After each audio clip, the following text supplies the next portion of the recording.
Halo, selamat malam. Salam sejahtera buat kita semua. Perkenalkan, sebelumnya nama saya Roy Reja Guguk. Saya kelas TIM 1803, NPM 18110427, Prodi Teknik Informatika. Nah, kali ini saya akan membawakan sebuah materi mengenai metode penelitian. Sebelumnya saya dibimbing oleh dosen Pak Mesran. Oke, langsung saja saya mulai materinya. Judul yang akan saya bawakan pada malam hari ini yaitu Sistem Pendukung Keputusan Pemilihan Kenaikan Job Class pada Karyawan Indogrosir Medan dengan menggunakan metode WASPAS. Jadi Indogrosir Medan ini merupakan salah satu perusahaan yang bergerak dalam bidang retail, sehingga di dalam melakukan pelayanan terhadap customer diperlukan beberapa karyawan di dalam melakukan tugas dan kewajibannya.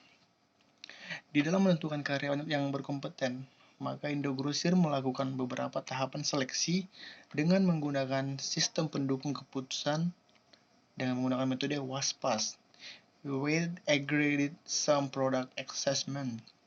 Adapun tujuan dari sistem pendukung keputusan ini ialah untuk mendapatkan karyawan yang terbaik yang memenuhi standar perusahaan. Dengan itu, maka karyawan yang terpilih akan mendapatkan tambahan gaji per bulannya.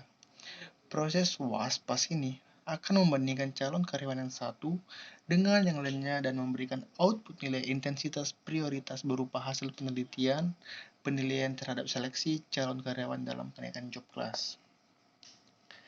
Adapun latar belakang penelitian ini yaitu pemilihan karyawan untuk kenaikan job class merupakan sebuah apresiasi perusahaan terhadap karyawan-karyawati terbaik setiap tahunnya, di mana calon karyawannya yang terpilih akan mendapatkan manfaat berupa kenaikan gaji.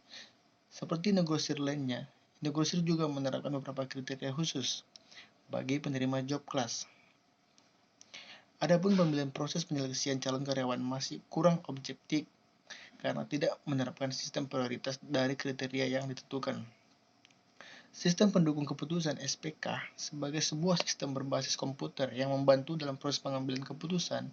Sistem pendukung keputusan (SPK) sebagai sistem informasi berbasis komputer yang adaptif, interaktif, fleksibel yang secara khusus dikembangkan untuk mendukung solusi dari masalah manajemen yang tidak terstruktur untuk meningkatkan pengambilan keputusan.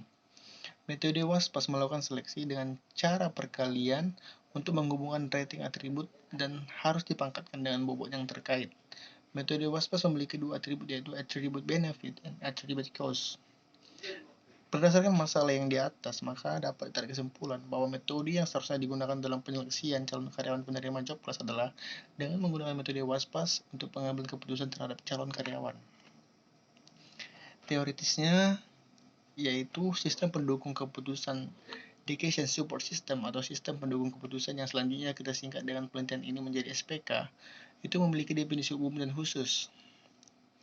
Menurut para peneliti Hermawan, SPK secara umum didefinisikan sebagai sebuah sistem yang mampu memberikan kemampuan baik untuk pemecahan masalah maupun pengomunikasian untuk masalah semi terstruktur. Secara khusus, SPK adalah sebuah sistem yang mendukung kerja seorang manajer atau sekelompok di dalam memecahkan masalah semi terstruktur dengan memberikan informasi atau usulan yang menuju pada keputusan tertentu. Dalam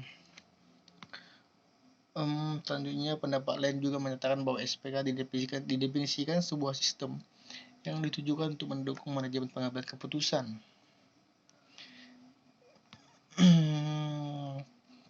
Itu menurut para ahli. Berarti kita ambil kesimpulan bahwa kemampuan seorang manajer dalam membuat keputusan itu dapat ditingkatkan apabila ia mengetahui dan menguasai teori dan teknik pembuatan keputusan.